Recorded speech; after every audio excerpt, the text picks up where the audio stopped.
So my dad used to say something like this. He would say, Wayne, you have champagne tastes and a beer pocketbook. What he meant when he was talking about that was that I like things that are done really well or done in excellence, that it might be a little more fancy, but I didn't have very much money. And I remember him saying that to me as a kid because we were broke and I wanted cool things.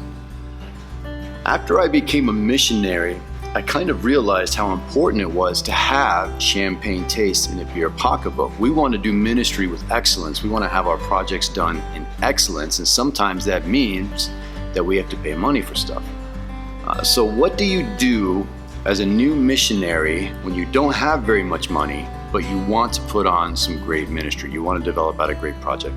I think there's a couple of things that you can do. One, you can learn the language of the country you're serving in. It is so important to be bilingual. The amount of respect that you're going to get from the people that you're there to serve, just by knowing the language, just by working towards being bilingual, greatly escalates when you don't have to work through a translator. And man, let me just tell you, I know it's hard. I had to learn Spanish to be bilingual, and Spanish is a pretty easy language to learn. I know some of you guys out there in China or in Eastern Europe, you're learning a really difficult language, but it's gonna pay off in the end.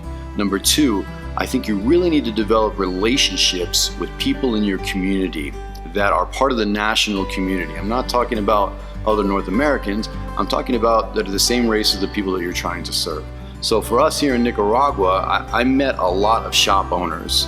I met a lot of people who own businesses and run companies, and I've developed out a network of people that I can call and rely on to get reliable pricing and to know that we're going to get an excellent product for the amount of money that we're going to spend.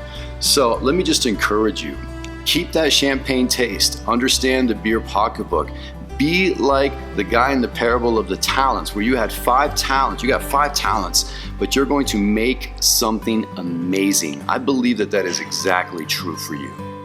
Thanks.